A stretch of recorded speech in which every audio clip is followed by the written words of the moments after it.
Hello students, इस video में हम क्लास 10th मैथ की प्रश्नावली 6.1 सॉल्व करने जा रहे हैं। तो आइए शुरू करते हैं।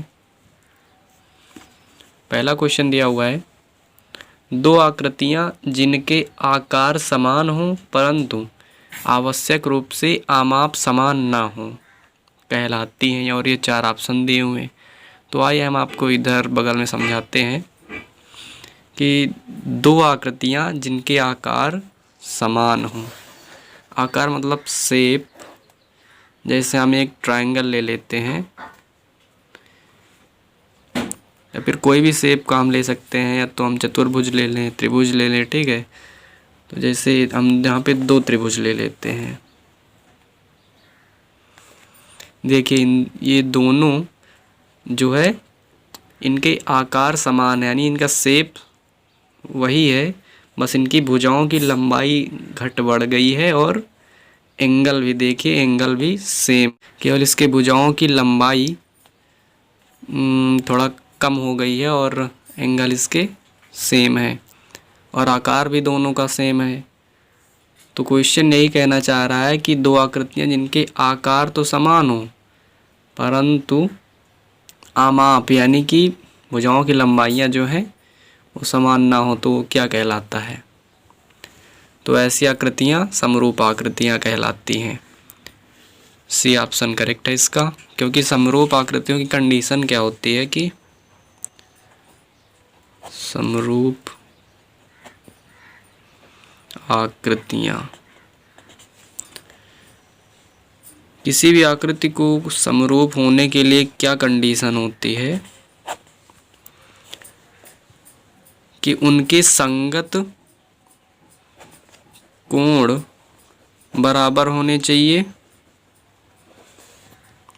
और जो भुजाएं होती हैं वो संगत भुजाएं किस में होनी चाहिए, अनुपात में होनी चाहिए। इसका क्या मतलब है, जैसे हम इसमें नेमिंग कर देते हैं ए बी सी, ए बी सी। तो यहाँ पे जितना कोण ए होगा उतना इसका भी कोण ए होना चाहिए। मतलब ये पहली कंडीशन का कि संगत कोण बराबर होने चाहिए। बी और इसका भी बराबर होगा और इसका सी कोण इसके सी कोण के बराबर होगा। और जब भुजाएं देखेंगे तो ये एक रेशियो में होंगी। लेट सपोज कि ये 3 3 2 मान लेते हैं, लग तो बराबर रहा है बट मान लेते हैं कि ये 3 है, ये 4 है मान लो सेंटीमीटर, या फिर कोई भी यूनिट मान लेते हैं 3 4 2।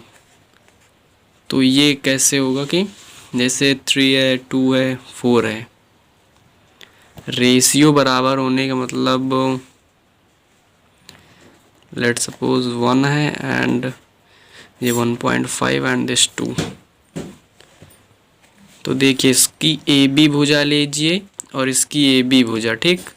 तो ए बी भुजा की माप कितनी है 3 और इसकी है 1.5।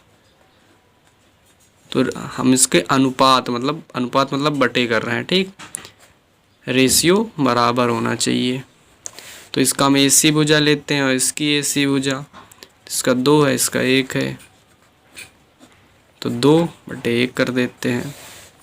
और इसकी बी सी भुजा लेते हैं और इसकी बी सी भुजा 4/2 कर देते हैं। अनुपात, अब अनुपात देखते हैं बराबर है कि नहीं। 1.5 ये 2 बार जाएगा और यहाँ पे 2 है और ये 2 2 4, देखिए सब में 2 2 आ गया, ठीक। तो अगर ऐसी कंडीशन हो कि रेशियो सब में बराबर आ रहा हो, इसका अपोजिट करके भी देख सकते थे कि इसका ए बी लेते अपॉन में इसका ए बी कर देते, फिर इसका बी सी अपॉन इसका बी सी करते, इसका ए सी, इसका ए सी। अगर रेशियो सबके बराबर है इस तरह से तो आकृति समरूप होगी, ठीक है। अगला क्वेश्चन देखते हैं। पर्वतों की ऊंचाइयों को अप्रत्यक्ष मापन की अवधारणा का प्रयोग करते हुए ज्ञात किया गया है, जो आधारित है किस पे, समरूपता आकृतियों के सिद्धांत पर। कैसे, आइए हम आपको दिखाते हैं इधर। तो बेसिकली पर्वत इस टाइप के कुछ दिखते हैं ऐसे, कुछ ऐसे। तो अब ज़रूरी थोड़े ना है कि सब ऐसे, मतलब सब इतने ही बड़े होंगे। कुछ छोटे पर्वत भी होते हैं तो उनमें हम उसको हम ऐसे दिखा देते हैं, और कुछ और बड़े हुए तो और बड़े बड़े। तो वहाँ पे क्या होगा कि मतलब आकृति समान रहेगी, सभी पर्वतों की आकृति समान रहेगी। और ये जो भुजा टाइप में जो ये बनती हैं, ये जो भुजाएं हैं इसकी, ये छोटी बड़ी हो सकती हैं और जो कि एक रेशियो में रहेंगी, ठीक है। तो ये समरूपता आकृतियों के सिद्धांत पर, ठीक। तीसरा क्वेश्चन है, दो खडभुजों के संगत कोण बराबर होते हैं, ये खडभुज समरूप होते हैं यदि और केवल यदि। खडभुज मतलब जिसमें 6 भुजाएं हों। आइए हम एक आकृति बना लेते हैं। देखिए इसमें 6 भुजाएं, 1 2 3 4 5 6। एक आकृति और बना लेते हैं।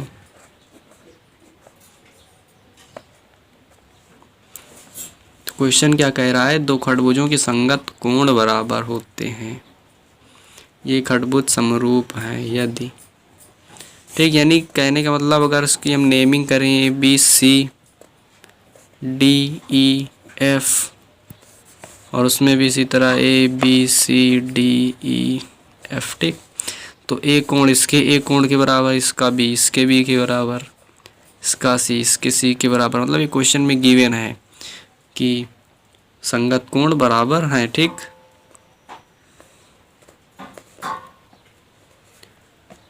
तो बताइए कि खडभुज समरूप है यदि और केवल यदि। इसकी कंडीशन से हम इसको सॉल्व कर सकते हैं कि संगत कोण बराबर दे रखा है, तो मतलब संगत भुजाएं अगर अनुपात में हों तो कह सकते हैं कि ये दोनों आकृतियाँ क्या समरूप हैं। तो इसके लिए कंडीशन क्या होगी कि संगत भुजाएं अनुपात में होनी चाहिए, उनकी संगत भुजाएं एक ही अनुपात में हो, that's it. Question number 2, question में दिए शब्दों में से सही शब्दों का प्रयोग करते हुए रिक्त स्थानों, देखिए यहाँ पे रिक्त स्थानों को भरना है। फर्स्ट क्वेश्चन है, सभी वृत्त होते हैं सर्वांगसम या फिर समरूप। तो यहाँ पे सभी वृत्तों की बात करी है, यानी कि एक वृत्त हम ये ले लेते हैं, एक ये ले लेते हैं और एक ये ले लेते हैं। तो देखिए सर्वांगसम का मतलब क्या होता है कि उनकी आकृतियाँ और आमाप जो हो, मतलब इतना बड़ा, इसकी मान लो इसकी रेडियस है 1 सेंटीमीटर, तो सबकी मतलब रेडियस 1 ही सेंटीमीटर हो और सभी के सभी वृत्त हों तो वो सर्वांगसम हो जाएंगे। और अगर रेडियस कुछ कम ज़्यादा भी है लेकिन वो वृत्त ही हैं तो वो क्या समरूप हो जाएंगे। तो यानी कि सभी वृत्त, यहाँ पे देखिए छोटे बड़े हैं, ठीक। सभी वृत्त की बात कर रहे हैं, मतलब इसे हमने एक वृत्त लिया तो उससे और छोटे भी और बड़े भी, सभी वृत्त का मतलब। तो सभी वृत्त समरूप होते हैं, ठीक, क्योंकि यहाँ पे इनके आकार तो समान है लेकिन इनके जो आमाप है यानी रेडियस या फिर परिधि भी आप ले सकते हैं, वो छोटी बड़ी है आपस में। तो इसके लिए यहाँ पे समरूप भर देंगे। सभी वर्ग समरूप होते हैं, कैसे? इसी तरह हम वर्ग बना लेते हैं। एक वर्ग ये हो गया, वर्ग मतलब स्क्वायर, 4 भुजाएं जिसमें चारों भुजाएं बराबर हों। अब सभी वर्ग का मतलब छोटे भी बड़े भी सब टाइप के, तो वर्ग मतलब उसमें एंगल भी बराबर होगा, 90 सब में वर्ग का मतलब ही जिसमें 90 डिग्री का एंगल हो और सभी भुजाएं बराबर हों। तो 90 डिग्री का कोण तो सब में होगा ही होगा, साथ में संगत भुजाएं अनुपात में भी रहेंगी क्योंकि सभी के सभी वर्ग हैं। अगर एक वर्ग होता और एक आयत हो जाता है फिर और कुछ, तो फिर समरूप नहीं होते क्योंकि वहाँ पे संगत भुजाएं अनुपात में नहीं होती, ठीक है। तो यहाँ पे सभी वर्ग समरूप होते हैं, तो सभी त्रिभुज समरूप होते हैं। कौन से त्रिभुज, समबाहु, समबाहु या फिर समद्विबाहु? तो यहाँ पे समबाहु होगा, क्योंकि समबाहु देखिए इस तरह कुछ होगा, इसमें तीनों भुजाएं बराबर होंगी। और समद्विबाहु में कुछ ऐसा कि मतलब दो भुजाएं बराबर, आइए इधर दिखाते हैं। समद्विबाहु कुछ ऐसा होगा कि दो भुजाएं बराबर, और तीसरी भुजा जब खींचेंगे तो देखिए इन दोनों से ये ज़्यादा है। ठीक है, अब दूसरा एक हम समद्विबाहु बना लेते हैं और फिर चेक करते हैं समरूप है कि नहीं।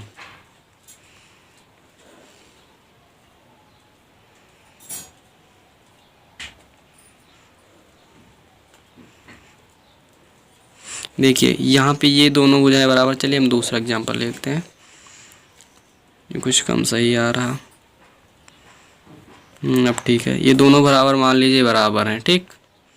और ये भुजा नहीं है इसके बराबर, इन दोनों के, तो समद्विबाहु हुआ ये भी और ये भी समद्विबाहु हुआ। तो क्या ये दोनों वो समरूप हुए? नहीं, क्योंकि देखिए यहाँ पे ये एंगल कुछ दूसरा है। अगर नेमिंग कर दें ए बी सी, तो देखिए इसका ए इसके ए के बराबर नहीं है, इसका बी इसके बी के बराबर नहीं, और इसका सी इसके सी के बराबर नहीं है। तो इसलिए समद्विबाहु त्रिभुज समरूप नहीं होते, जबकि समबाहु त्रिभुज होते हैं। समबाहु इसमें, क्योंकि चाहे जो समबाहु त्रिभुज बना दे, सब में एंगल 60 डिग्री होता है। और ये तो अपने आप ही रेशियो में आ जाएंगे जब सारे के सारे 60 डिग्री हो जाएंगे, ठीक। तो इसलिए यहाँ पे पुट कर देंगे समबाहु त्रिभुज, ये वाला। भुजाओं की समान संख्या वाले दो बहुभुज समरूप होते हैं यदि उनके संगत कोण, यहाँ पे कंडीशन है बस, उनके संगत कोण क्या बराबर हों। ये यहाँ पे संगत कोण बराबर और संगत भुजाएं अनुपात में हो। निम्नलिखित युग्मों के दो भिन्न भिन्न उदाहरण दीजिए। समरूप आकृतियाँ, तो ये देखिए हमने आपको एक एग्जाम्पल दिया है, ये दो त्रिभुज का एग्जाम्पल हमने लिया था। तो ये दोनों क्या है? समरूप हैं, आकृति समान है दोनों की, तीन भुजाएं, ठीक, दोनों में तीन भुजाएं हैं, और कोण समान है तीनों। ये तीनों समान होने जरूरी नहीं है कोण, इसका और इसका एक एक कोण, इसका एक एक कोण, और इसका मतलब संगत कोण समान होना जरूरी है, ठीक।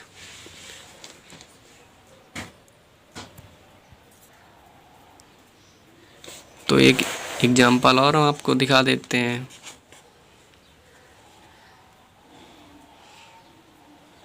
एक त्रिभुज का एग्जाम्पल ले लेते हैं आप। तो एग्जाम्पल लिखने को बोल रहा है, एक ये ले लिया और एक और ले लिया हमने, और इसमें क्या किया कि संगत कोण को हमने बराबर ले लिया, ठीक है। ये कोण बराबर हो गया, और ये बराबर हो गया, और ये बराबर ले लिया। बस हमें यहाँ पे एक उदाहरण एक तरह से देना है, ठीक है। तो बस ऐसे ही दिखा सकते हैं। ऐसी आकृतियाँ जो समरूप नहीं हैं, तो समरूप नहीं का एग्जाम्पल भी हमने दिया है। जैसे ये दो त्रिभुज हो गए, ये दोनों समरूप नहीं है, क्योंकि यहाँ पे कोण ही समान नहीं है तीनों, ठीक। बी के बराबर नहीं, ए और सी बराबर नहीं है। तो ये एक एग्जाम्पल यहाँ पे दे सकते हैं, ठीक। फोर्थ क्वेश्चन, बताइए कि निम्नलिखित चतुर्भुज समरूप हैं या नहीं। ये दोनों जो चतुर्भुज हैं, चार भुजाएं हैं, चतुर्भुज है, तो ये समरूप है कि नहीं है। तो देखिए यहाँ पे भुजाएं तो अनुपात में हैं। देखो इसमें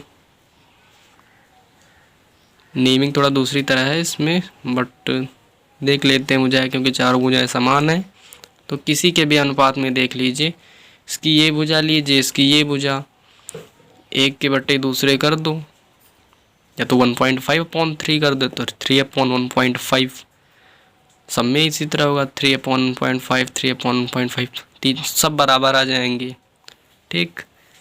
तो संगत, एक कंडीशन तो फुलफिल हो गई कि संगत भुजाएं जो हैं वो अनुपात में हैं।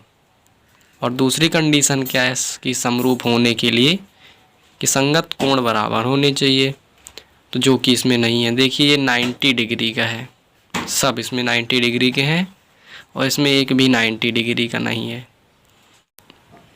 और अगर होता भी तो कम से कम एक नहीं, सारे संगत कोण मतलब बराबर होने चाहिए, ठीक। जो कि इसमें एक भी संगत कोण बराबर नहीं है, इसलिए ये चतुर्भुज दोनों समरूप नहीं है, ठीक। तो आशा करता हूँ दोस्तों आप लोगों को ये वीडियो पसंद आया होगा। मिलते हैं नेक्स्ट वीडियो में।